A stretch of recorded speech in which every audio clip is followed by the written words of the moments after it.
Okay, welcome back, everyone. So we will have our last wrap-up session. It will last about an hour or so. So before we start, I would like to introduce the purpose and format of the panel. So the goal of the panel is first build upon today's discussion, recap the opportunities and challenges urbanization presents for economic development, and then discuss how private actors, government, and academia can help resolve the challenges, and also develop opportunities for sustainable economic development relating to all the topics we talked about today. So each of the panelists will speak for about 8 to 10 minutes. And after each of the panelists speak, I would like to have us a very spirited discussion for about 50 to 20 minutes where each panelist could ask each other questions, but also feel free to draw in questions from the speakers who have spoken today before. After that, finally, I would like to open up to the floor so we can engage in discussions among all participants. Okay? So I will briefly introduce the panelists, distinguished panelists.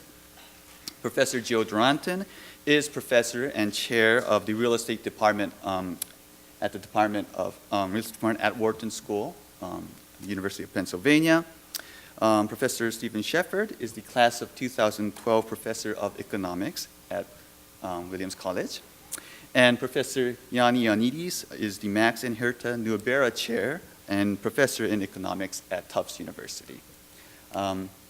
So I guess we can start with Steve and we'll proceed in this order. Okay.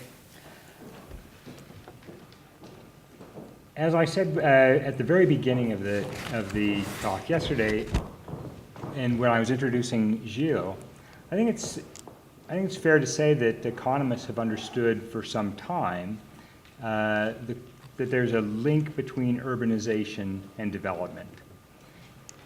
What we haven't really sorted out, I think, is both how that link is affected by a variety of factors, and I'm not sure that economists have definitively nailed down the direction of causality or mutuality in that relationship.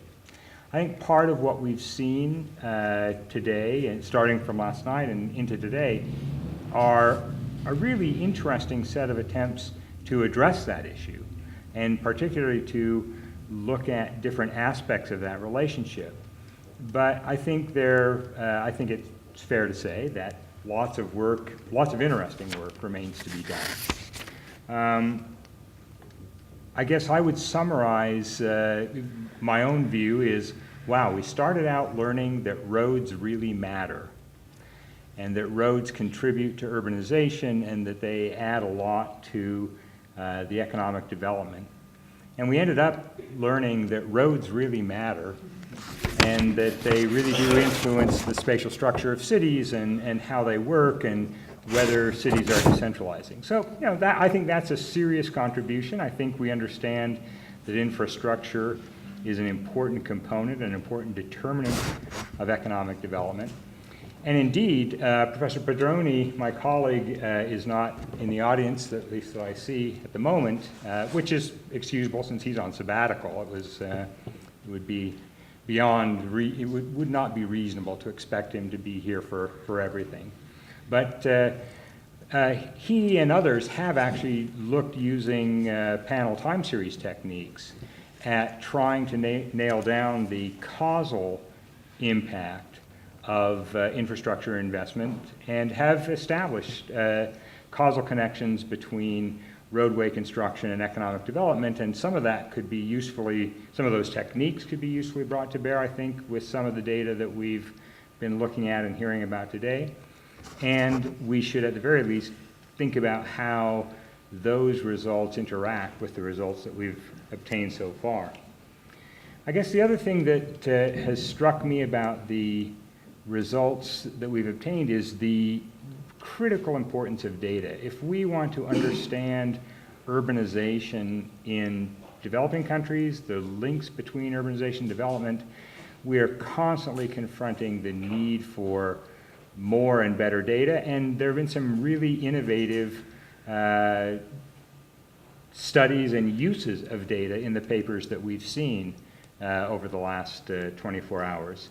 The use that Adam has made of the nighttime illumination data, both in previous studies and in the one presented today, is a great example of interesting new approaches to learning about economies, learning about the level of economic output, and trying to find sources of data that can be applied throughout the world. Gilles spoke passionately and persuasively, I thought, yesterday about the importance of collecting data in the particular country where he's been working in Colombia.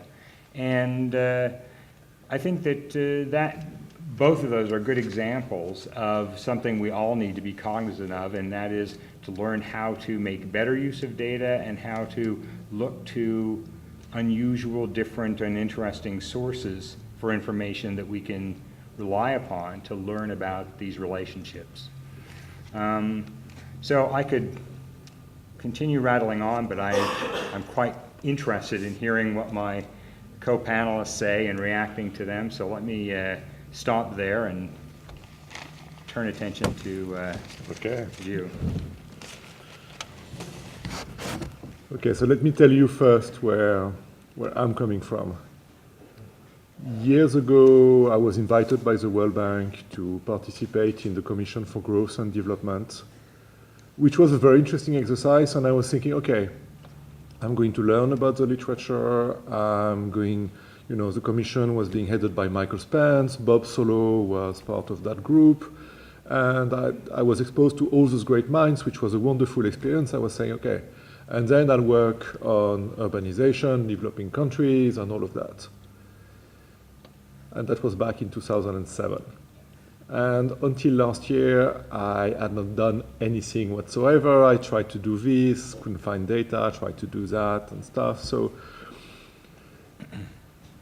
that led me to wonder exactly what sort of research we can do on developing countries when we are urban people. So as I said yesterday, I can think of 3 types of research. We can work on standard issues. And I think this is de-emphasized by development economists who always try to, there might be a bias here, overemphasize slightly what is specific about well development. And this is really, really important. This is my third direction, but we cannot really neglect all the big bread and butter well issues of urban economists. They apply to rich countries and poor countries alike, or they apply well to cities in the rich world and in the developing world. And as I said yesterday, for some aspects or for some questions, developing countries are immense reservoirs of exotic sources of variation. Because there's been this happening or that happening, this idiosyncrasy, this natural experiment, this natural phenomenon. All developing world countries have a rich history, and the clever mind will see nice sources of variation that can be used to explore some questions that are relevant not only for that country but for everybody else as well, but using a good source of variation. In terms of methods, I think we need to use the best possible methods, but we're facing a problem here indeed that, as Steve just highlighted, we live in a world in developing countries that is mostly data poor, especially the sort of big data that people working on American, European cities are using more and more, big labor market data, big GIS, big housing surveys. All those things are sometimes done on a very small scale and sometimes just completely absent from developing countries. So this is a big issue. At the same time, there's another force in development that's pushing in a very different direction, because the standard sort of data is not there, but at the same time, doing well experiments is pretty cheap in developing countries.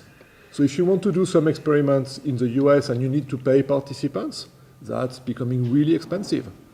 If you do that in developing countries, that's way cheaper. You can actually look at things that will make a significant difference in the life of people, and that will cost maybe $3, $5, $10 per person you experiment on. If you want to do that in the US and do something that where you expect to be able to see some outcomes, we're talking about much, much bigger amounts of money. As a result, there's a lot of stuff that is done using randomized control experiments, and I think this is really important to do that. The problem with RCTs is that people always try to control for the context. You try to eliminate what's the context so that you can focus on one specific mechanism, on something that is of interest outside of the context. The problem is that if you're interested in cities, the context is bloody everything. So I have the highest respect for Esther Duflo, but she's not really helping me. Because she's trying to get rid of the stuff that is of interest to me. The other thing with that sort of approach to development, which again is very insightful, but the other problem is that there's a big aggregation problem that people have debated in the sense that if you can do a small experiment about bringing in what if you give more incentives to teachers to come to school more often, what if this, what if that, and you'll be able to answer small questions. There's the question of whether or not this answer is replicable to other countries. Esther's answer is, well, we can replicate with the study over and over again, which is fine. My more important problem is 50 experiments about education do not give you an education policy. You know what to do with teacher absenteeism, you know what to do whether or not you need to feed some breakfast to the kids when they arrive to school, but it's not giving you an education policy. What sort of big direction do you need to take for education? How much of your GDP do you want to spend on education? And those, that type of research is not super helpful for that. But at the same time, when you speak in policy circles, people want to know that sort of answer. I was speaking about Colombia yesterday. We went from whatever 1% of GDP in primary education back in 1960 something. We are closing 2% today. Should we go higher? Should we stay there? These are the big numbers that the policymakers in those countries are interested in. These are the big policy directions that need to be taken. And really that sort of work is not super helpful. So I think we also need to do the sort of bigger, slightly more ambitious work that people do elsewhere for developing countries as well, knowing that yes, it's going to be harder, that data is going to be absent, is going to be poor, we won't be able to do things as sophisticated, but this is nonetheless useful. Then in terms of specific topics, I have my pet ideas about what I would like things to be done, or what I would like to see done on the issue of cities and development. I'd like to know more about urban congestion. I think I have some ideas of what the magnitudes are in this country. So urban congestion is a big issue, but not that big. We're talking about maybe 0.5% of GDP being lost in traffic jams.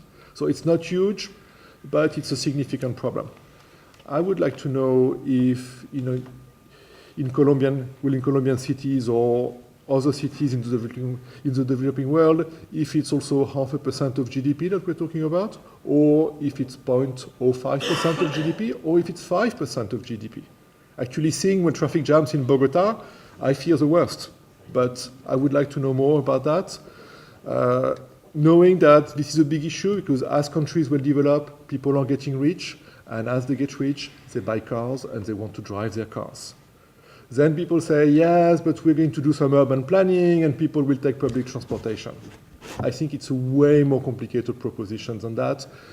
Public transportation is not that attractive.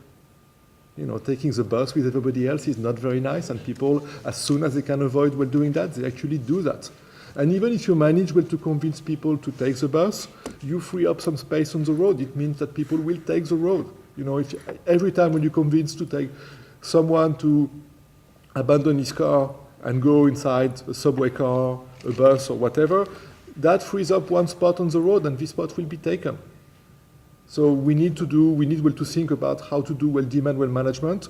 This is a very problematical proposition in Europe and in this country. As far as I know, in Europe, there's London, Stockholm, and one or two small places in Norway that do that, and everybody else is not doing that. Nobody's doing this in this country. The only proposal for New York City was killed by people not very far from here, in Albany. What can we do in developing countries? Knowing that the state of technology is much weaker, that law enforcement is way more complicated and all of that. The solutions that have been proposed, which is quantity restrictions, are not working very well. So this is one big topic that I'd like to know about. Harris this morning talked about wetland markets. I'm hugely interested in land market. I think this is really important. There's an emerging literature on illegality, what happens when you give titles to people, but I would like to know way more than that. There are some results. They basically say that as people will start receiving titles, the big effect that we were expecting in terms of them being able to capitalize on that collateral, go to the bank and borrow money and create firms and stuff. There's so far no evidence of that, but is that really a negative result that's confirmed or not? I would like to know more. There seem to be some interesting social effects. People who receive a land title, they seem to be suddenly thinking more as themselves as being middle class and start having all sorts of attitudes which are more middle class. There's a great paper by Sebastian Galliani on that. I would like to see more on this. Also, one pet project of mine is, I think it really matters where the most educated part of the workforce locates in those countries. In this country, we see people going from everywhere to everywhere all the time. Steve Malpesi, you were in Washington, D.C., now you're in Wisconsin. So people go from centers of education to places which are slightly more out of the way, and vice versa. I'm not seeing that in those countries, but I would like to see something that actually documents that properly, try to estimate what the effects of this. But again, these are like pet projects of mine. I'm sure there are lots of issues that also need more research and more clarifications. Thank you very much,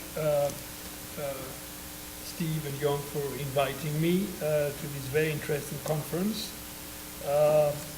Lots of very rich papers that fit nicely with one another, and since I also teach at an institution that calls itself a university, is really a liberal arts college like Williams, or maybe a university college, okay? And the idea of combining forefront, cutting-edge research, presenting it to an audience, a mixed audience of specialists, scholars, professors, graduate students, undergraduate students, and doing it so nicely is extremely well done. My remarks will follow the presentation. Since I really didn't have the papers for that long, I will just go over my reactions to the papers, and what I like to put up right up front is sort of an overarching theme, which is the role of institutions. And so, for example, urbanization is really an invention, and I'll come back to this topic when I say a few things about Solomon's paper, actually. So it's an invention, and we know, we've known this for a long time, long before a famous book by a famous urban economist, Ed Glaser. And the question, my reaction is, how does this invention affect society's abilities to fend off different kinds of disasters, for example?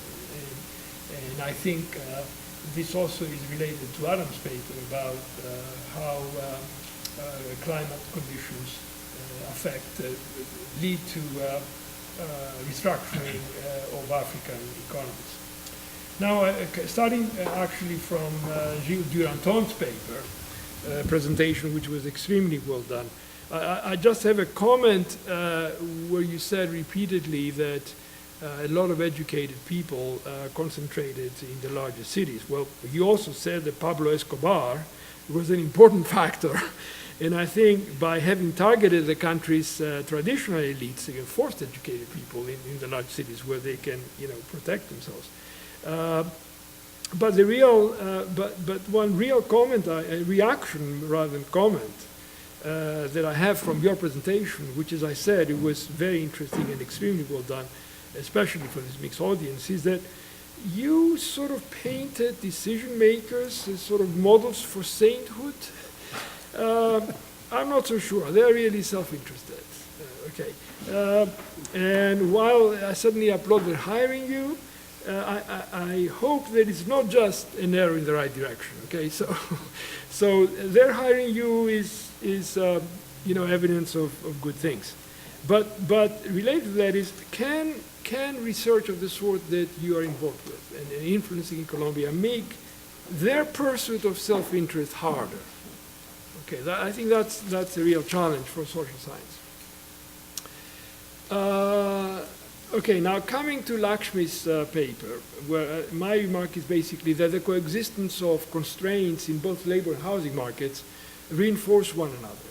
Okay, so the question is whether, to the extent that you find some rigidities, whether this is due to these mutual reinforcements. And then the other comment I have, again, it has to do with institutions, is that, which actually I did remark after your presentation, India is such a large, diverse place, a federal country, different state, different large cities.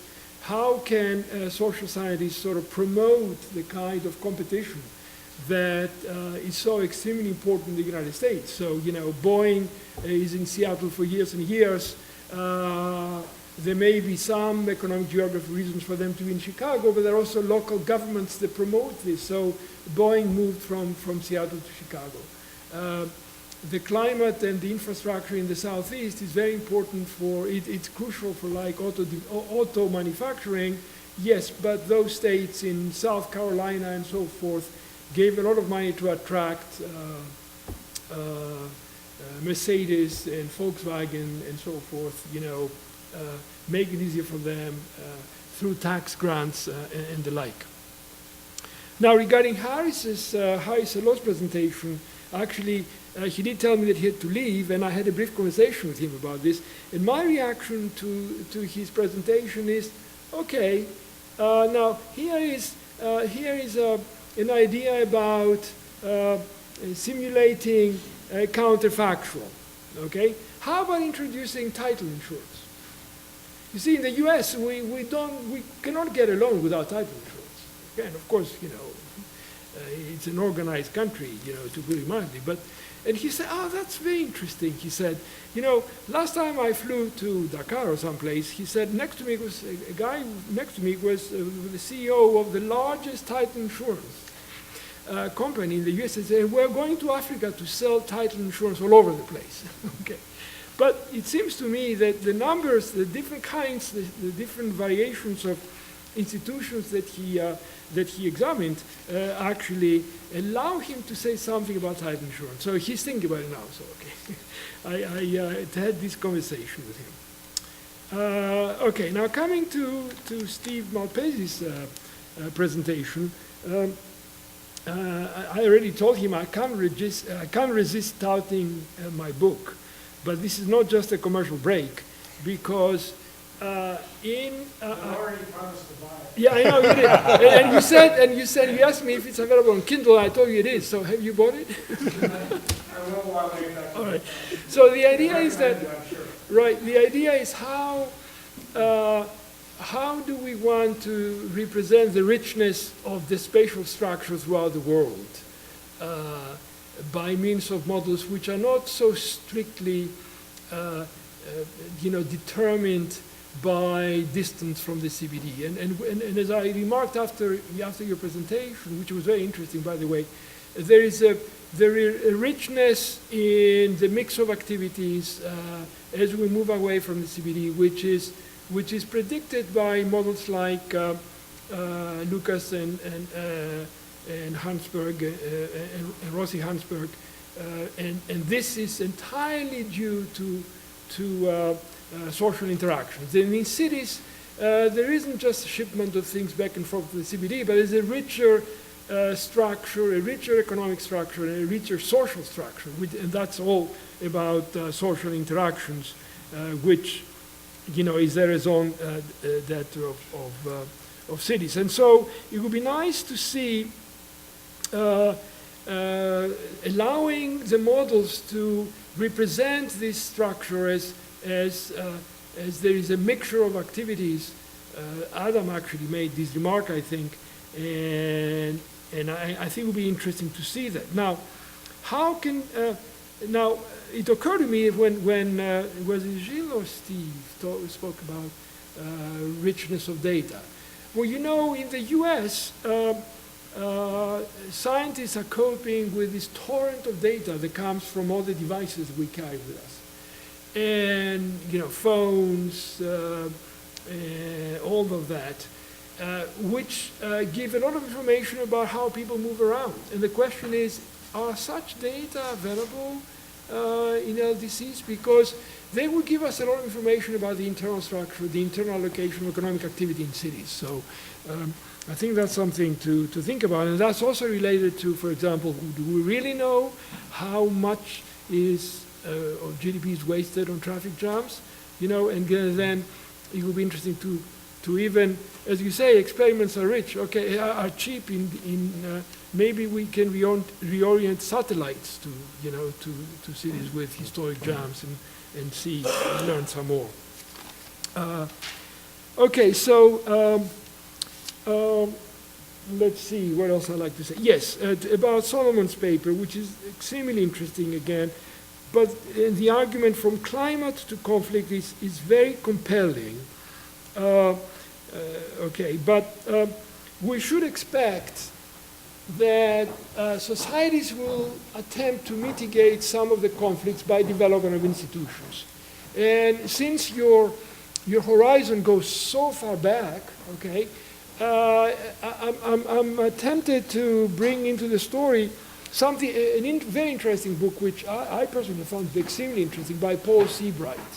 It's called The Company of Strangers, A Natural History of Economic Life, which does take a very long-run perspective and sees urbanization as the development of such an institution. The division of labor is, he takes this as an innovation that is intended to mitigate conflict, to let societies cope by means of decentralized mechanisms. He tells a brilliant story about how in the early 1990s, after the collapse of communism in the Soviet Union, the mayor of St. Petersburg, actually it was still Leningrad, visited London and said, well, by the way, I have a question for you here in London. I didn't realize who worries about whether enough bread will be produced in London.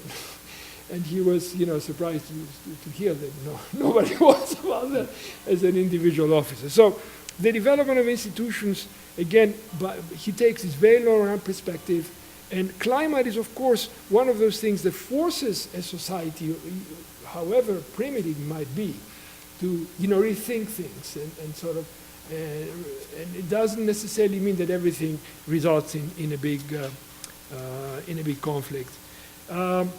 So thinking over the presentations again, and as Steve said, is it urbanization that leads to development? Development leads to urbanization. They jointly determine. But underlying that is basically, I think, identifiable institutions, and I think that's how I would like to think about that. So, thank you very much.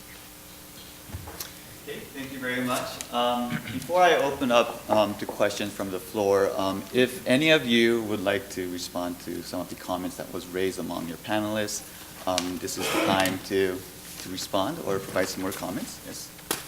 There are 2 points that were raised in the other comments that I'd like to just say something about.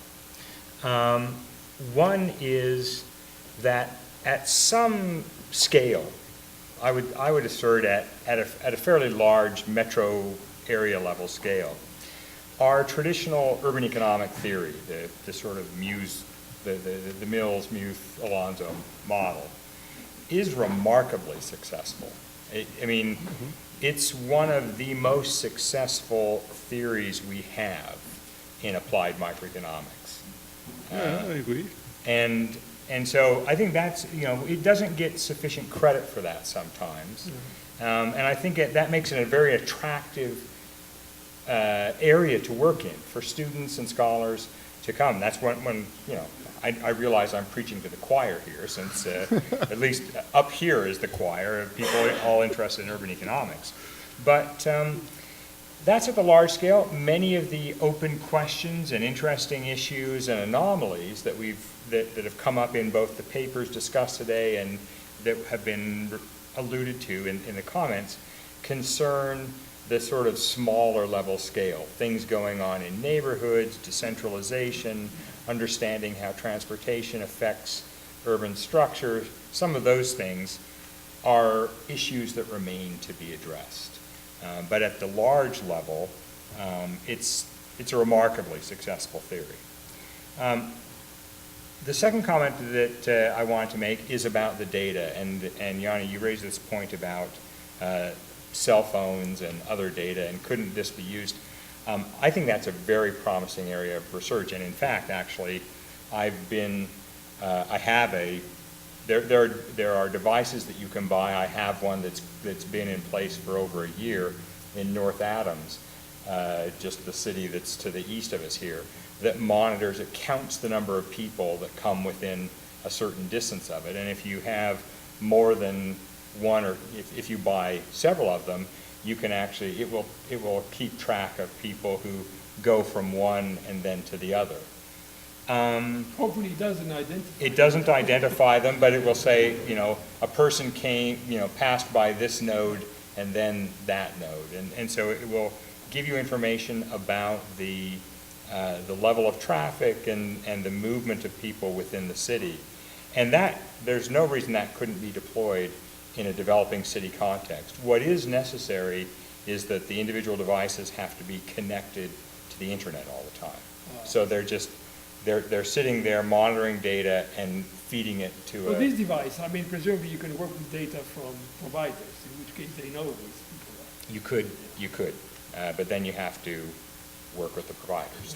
This is a sort of roll your own source. But I think that it's very promising, the suggestion you make in terms of collecting new data and investigating this micro scale of what's going on in cities.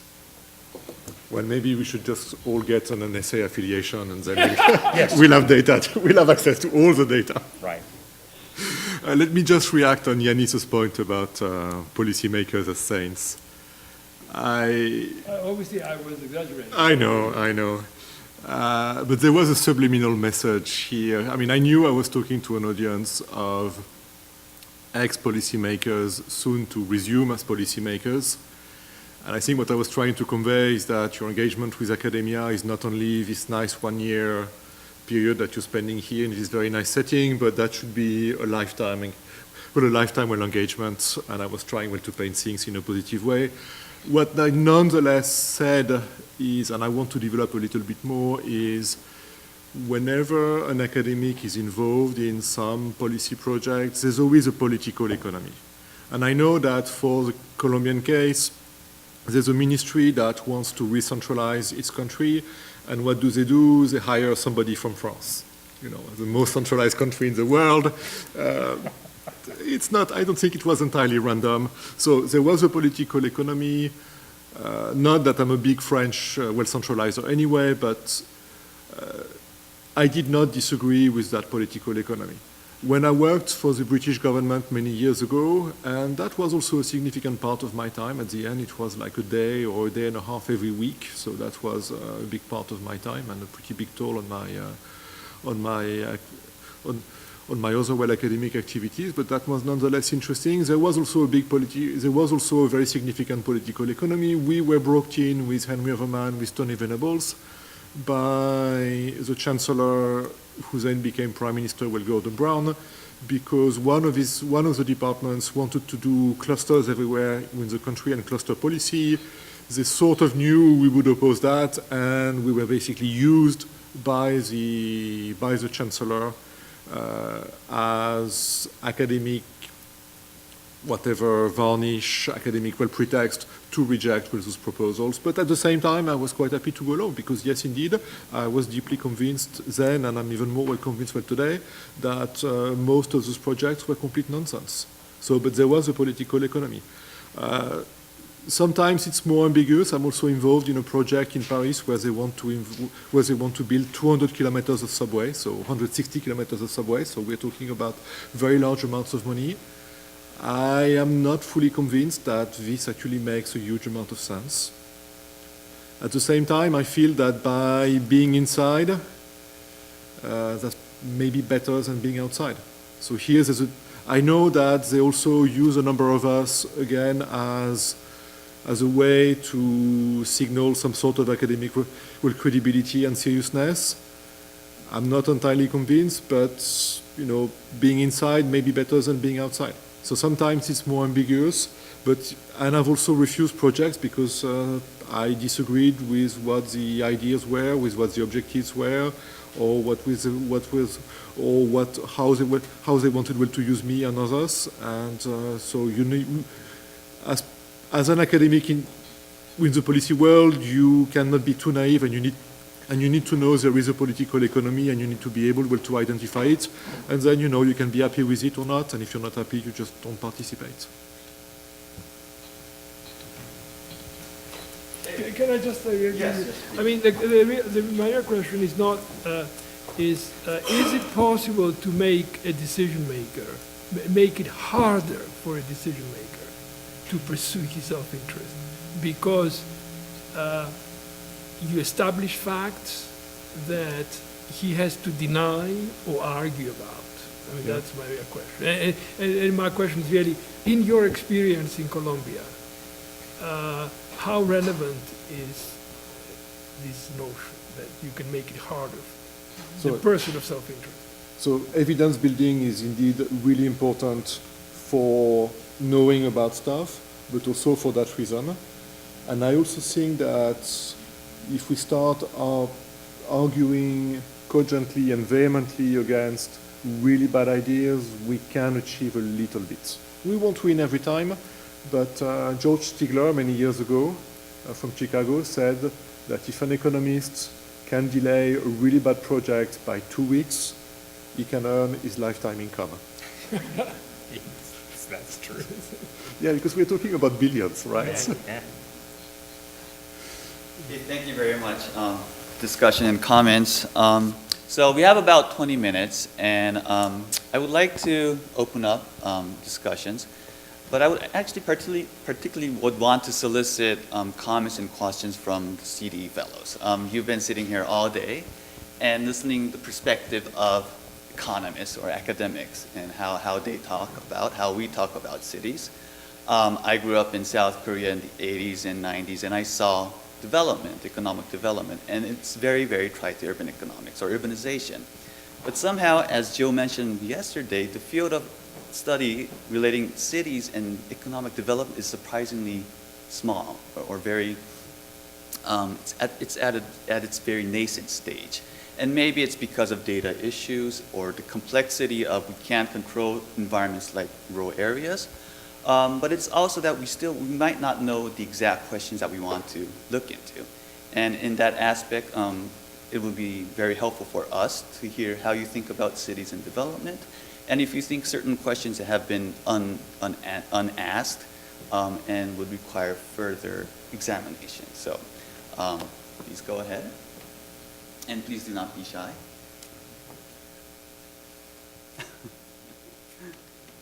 Yes, please.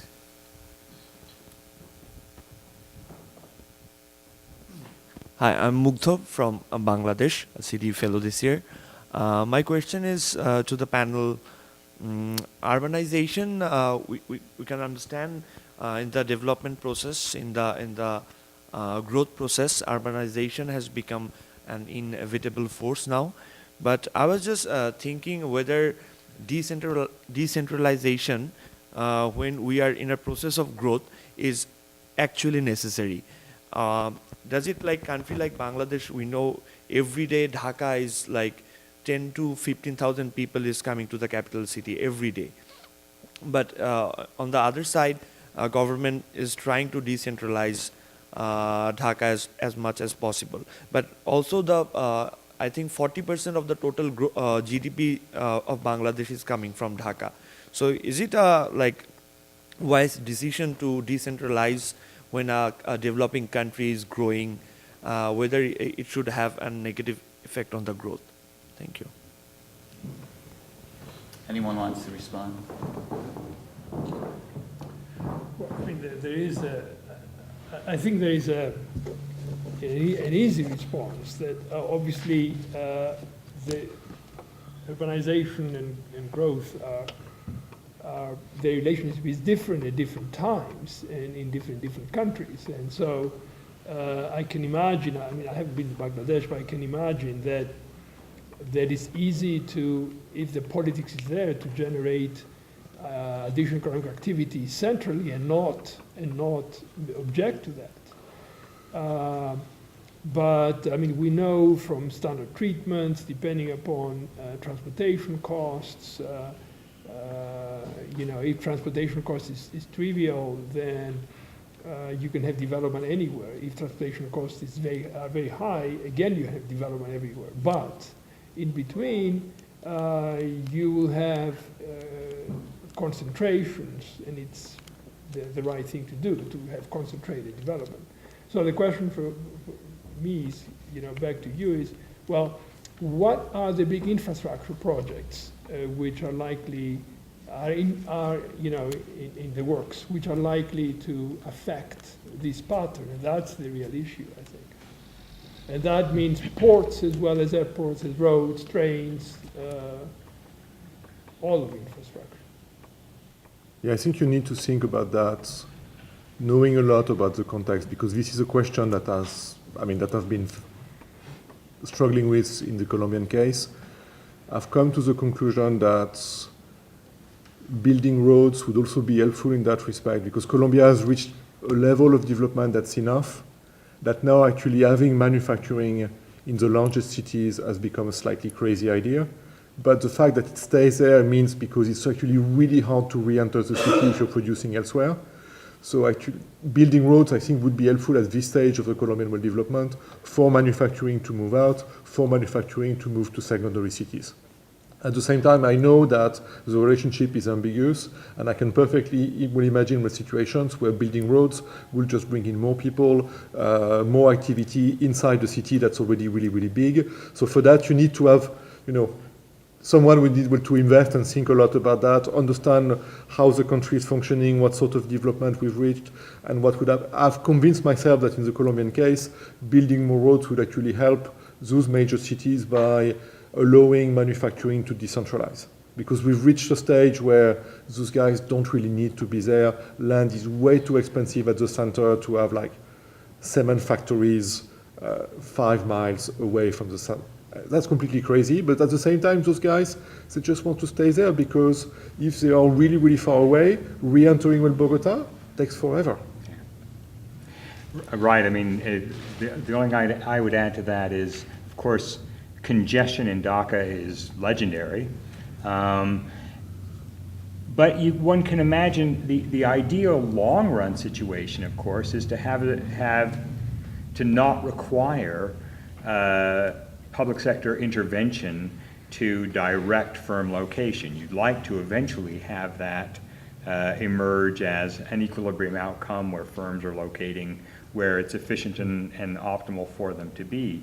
And so you shouldn't have to have a directed policy of decentralization to secondary cities eventually. But in the particular case of Bangladesh, one could make an argument. If you were going to make an argument for it, it would be along the following lines. You don't have the resources short term to build the roads, but you don't want to forsake the benefits of urbanization. So you try to direct urbanization to secondary cities, perhaps with incentives, hoping eventually to have the resources to build the roads and put in the infrastructure that are required. The danger, of course, is once you start doing that, you create all these benefits and generate forces of a political economic nature that make it hard to undo. I have a tiny remark on this, which is for Bangladesh, I think, which is still an agricultural economy to a large extent. Urban development encroaches on land used in agriculture, and so this doesn't make it obvious where you want to grow. I mean, I'm just throwing this in.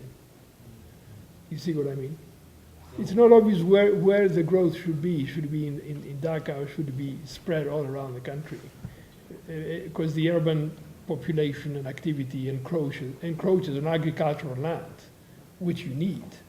Yeah, but that's the thing. For the last 2 decades, we have seen that the share of agriculture to our GDP has been decreasing at a Yeah, of steady course, rate. yeah. It's now only 20%. But still the employment in agriculture is 55%. Right, exactly. So now we're like ready-made garments industry is doing very good in Bangladesh. So there is a kind of shift going on from agriculture to industry.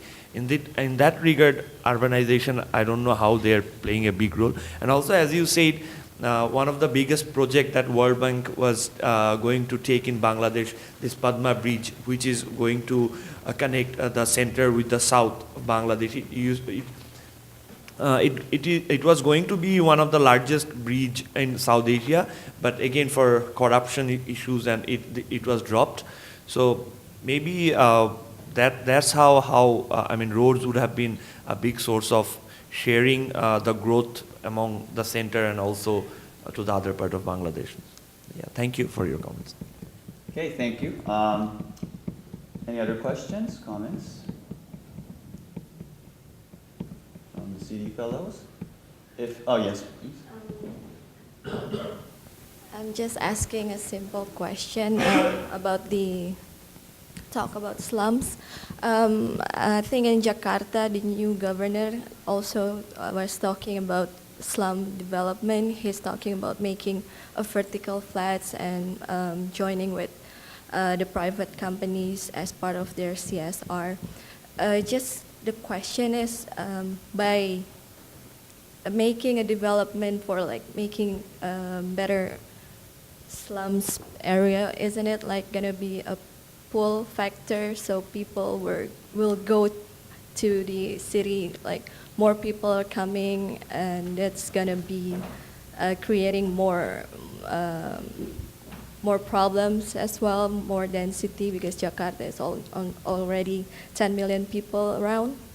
And also maybe I was reading about these charter cities from NYU stuff. Maybe that could be one of the solution by making charter cities, because they were talking about Shenzhen in China as one of the successful project of charter cities. Thank you. I want Professor Duranton to answer.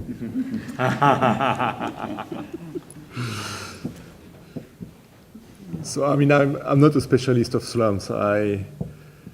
What we know is that historically, in developing cities, illegal settlements have been, give or take, about half of the city. And most of the growth is taking place illegally or informally. The long-run proposition is maybe how to organize that growth and make sure actually that it's taking place nicely and with infrastructure being provided before and all of those things. This is not going to happen tomorrow morning, for sure. So I'm not holding my breath on that. The short-run challenge is indeed how to transform things that have been first illegal into legal. This is perhaps the most important challenge that most of the cities are facing. Knowing that this legalization process also implies providing people with public goods and all of that, which is costly, which is complicated. So this is a key challenge. We don't really know how to do it.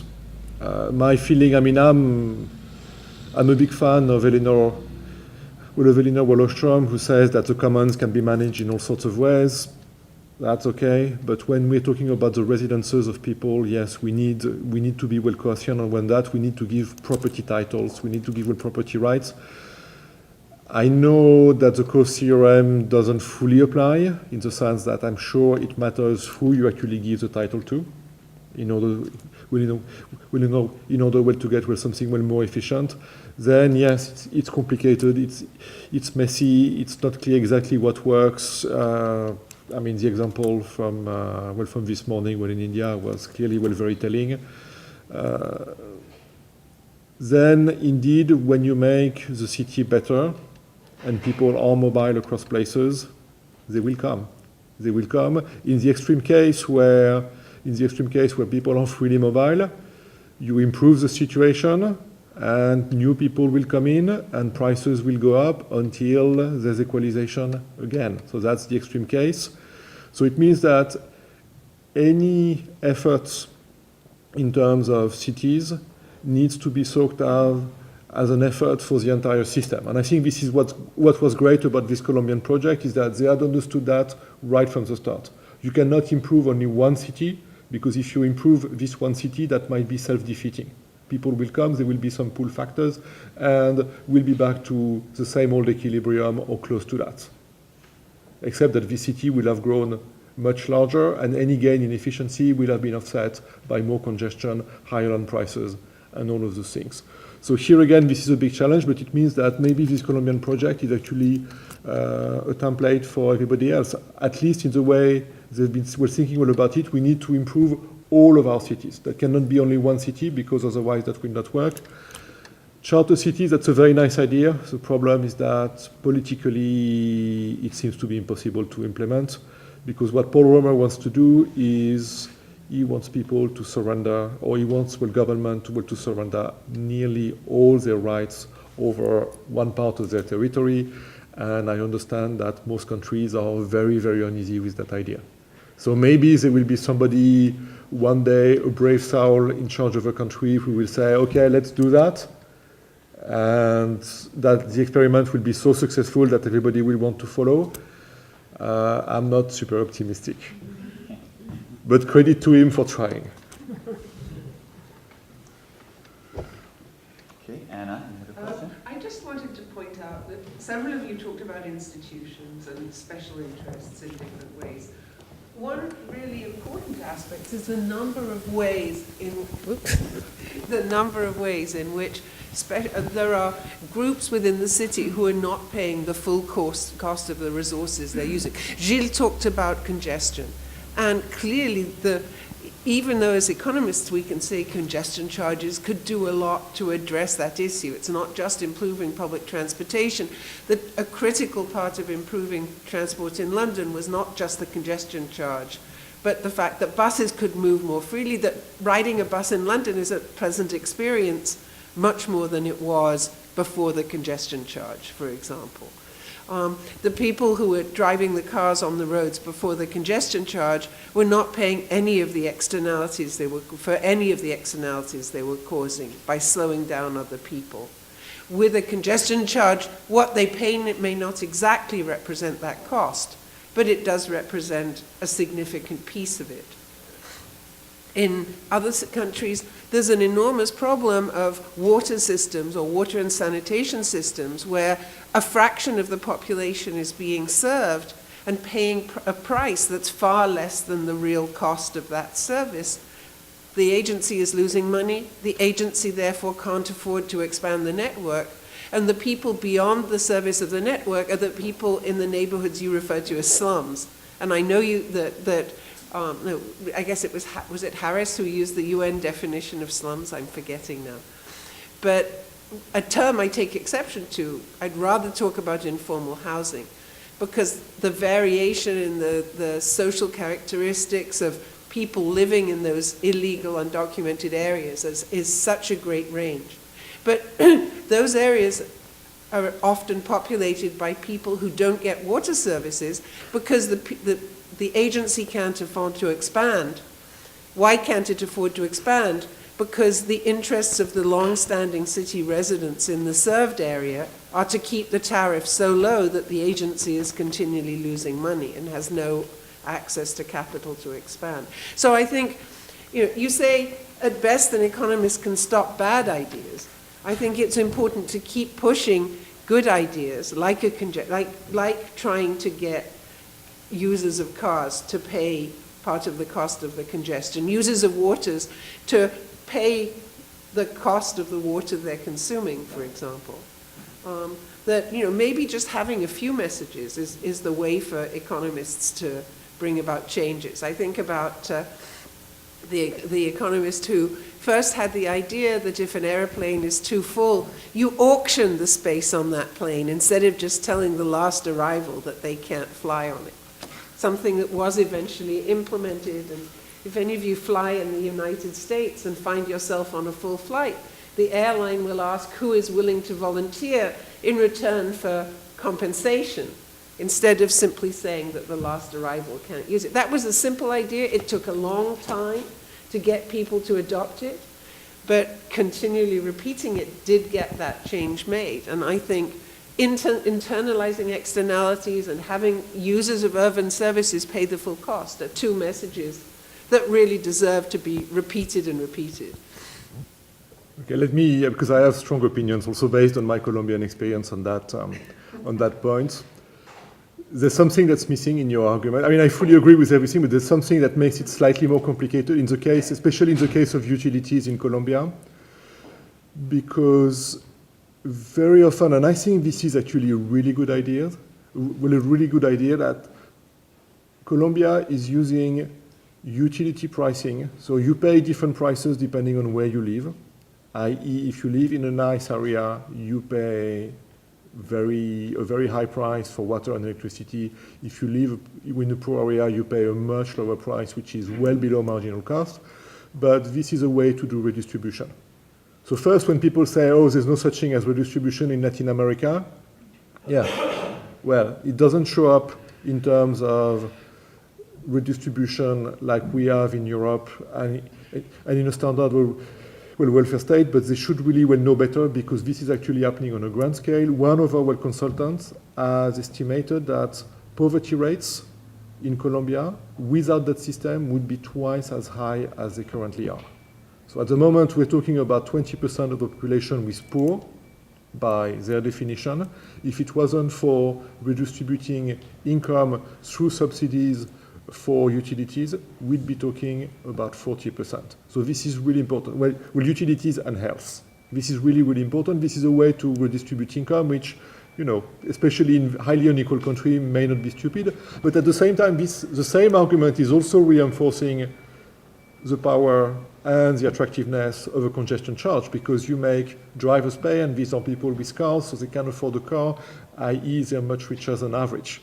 So I think, the argument is slightly more complicated because we need from time to time to think about distributional issue, and it's cutting both ways because for utilities and things that are really basic necessities, indeed that can justify why you want to make people pay less in cities. Yes, it's going to create some problems with the financing of the water system and all of that, but at the same time, this is really, really important for the welfare of the poorest half of the population. But on the other hand, taxing congestion is all the more well justified in those countries because it's also a way to organize all redistribution. Hey, thank you very much. That outlines the complexity of urban issues very well laid out. We'll wrap up set on the panel and the conference as well. I would like to thank the speakers and panelists traveling far away to Williamstown, and also the CDE fellows for being so engaged throughout the whole day. Hopefully this has served as an opportunity to think about urbanization and development and future agendas for research. Thank you very much.